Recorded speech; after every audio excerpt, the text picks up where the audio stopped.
Thank you very much for being with us. I'm Atif. And I'm Anastasia. Today we would be presenting social spending for inclusive growth in the Middle East and Central Asian countries. If there was ever any doubt that social spending matters for inclusive growth, the ongoing COVID-19 crisis has put those doubts to rest.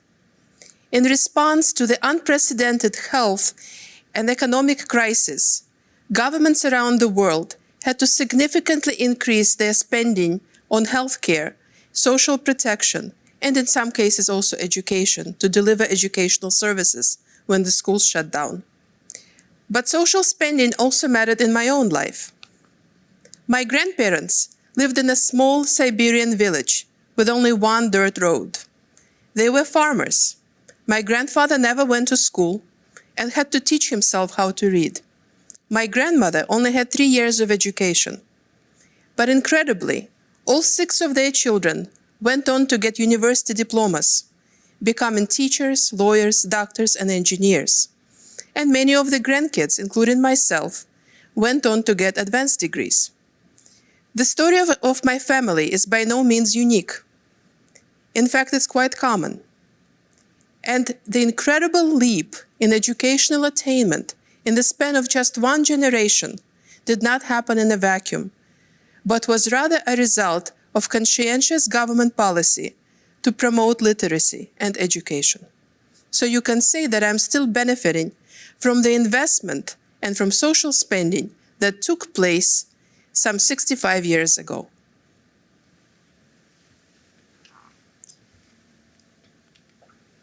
This is Nabil, and he badly hurt his leg while playing soccer with his friends. The doctor said that the infection has set in and he needs to be treated with expensive medicines, otherwise he would have to cut his leg.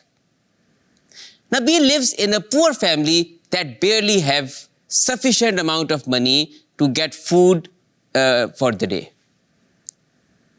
Luckily for him, his mother was able to get help from a stranger who helped her buy the medicines.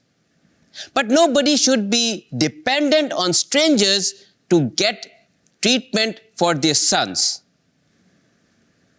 This is where the social spending by the government comes in. Social spending on health and education to the vulnerable not only helps Nabil, but millions of others in getting better social outcomes.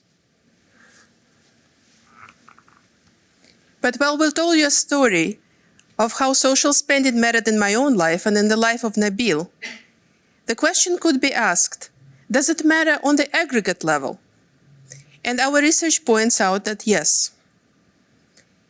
But we also find that the region tends to underspend in this area compared to global peers.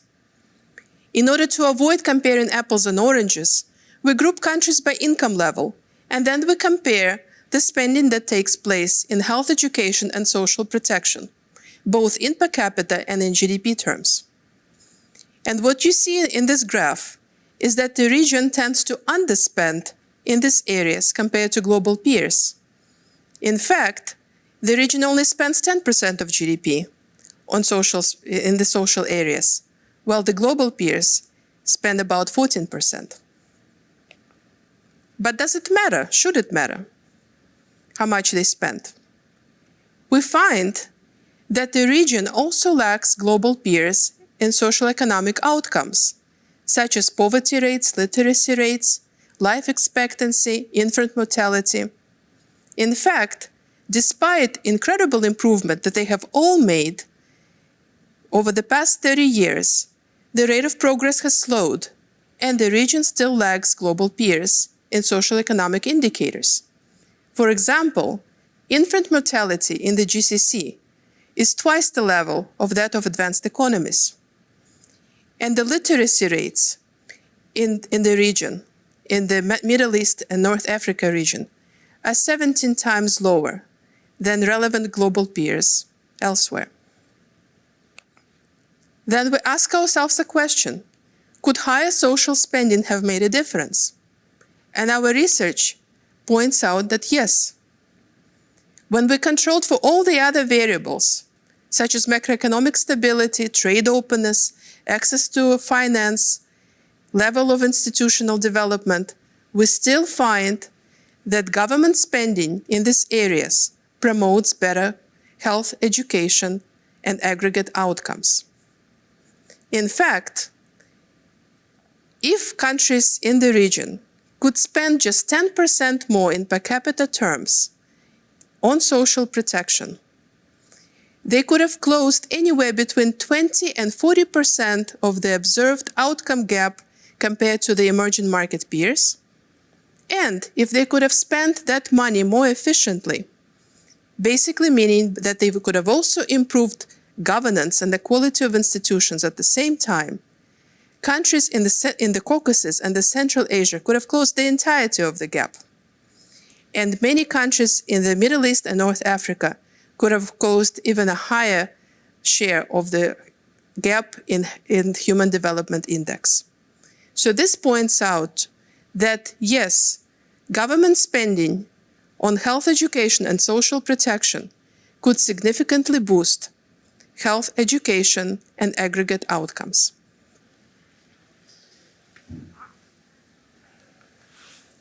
Indeed, higher level of social spending will improve the social outcomes. But the countries in this region have very little space to spend on social outcomes. They already have high fiscal deficits and they have high debt levels also. In this case, they need to reprioritize their budget spending, they need to mobilize their revenue, and importantly, they also need to increase the efficiency of their social spending. But what do we mean by efficiency of social spending? Consider two countries spending exactly the same amount, for example, say in health. But one country gets better social outcomes in health while the other country doesn't. In this case, the first country gets higher bang for its buck in social spending. This country is said to be more efficient or closer to the efficiency frontier. Kuwait, for example, can increase the average life expectancy at birth by 3 years if it spends at the efficiency level of advanced economies under the current resource envelope. Countries in the Middle East and Central Asia can close by 1/3 the HDI gap, by 20% the health outcome gap, and by 10% the education outcome gap by being more efficient related to their global peers. But what determines efficiency? Efficiency is linked to the institutional quality. For example, government effectiveness, control of corruption, and rule of law. Greater transparency in public spending is also linked to better efficiency as wasteful spending is stopped. Our research also finds that financial inclusion also is related to the efficiency of social spending.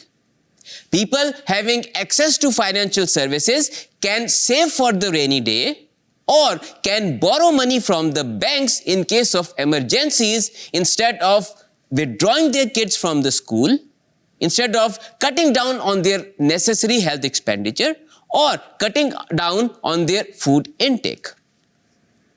Our country experiences also show that better targeted social safety programs, better coverage of social safety nets, and better and monitoring of the outcomes, social outcomes, also helps increase the efficiency.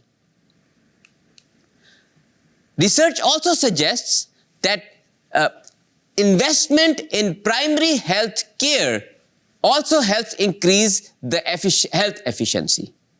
Why? Because instead of spending on primary health, if there is no investment in primary health, then the the spending has to be done on chronic diseases, and they require higher level of subsidies and more expenditures to treat the same disease.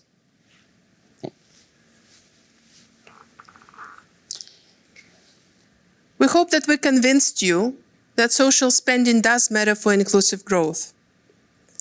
Unfortunately, despite substantial progress made in the region still continues to lag its peers in social economic outcomes. And if governments could increase allocation for health, education, and social protection, the social economic outcomes could be significantly increased. This is especially important as when the COVID crisis is behind us, in order to avoid scarring and hysteresis from the crisis, in order to avoid further drop in health education outcomes. Of course, many countries, as Atif has mentioned, are not in a position to outright increase spending in these areas. Due to high levels of deficit and debt, many of them would have to reprioritize their budgets, reduce waste, and to spend more efficiently. And efficiency of spending is directly linked to the quality of institutions and also to the financial inclusion and financial deepening. Our paper has recently been published and will soon be translated into Arabic, Russian, and French as well. We invite you to read the paper, and we also open the floor to any questions. Thank you very much. Thank you very much.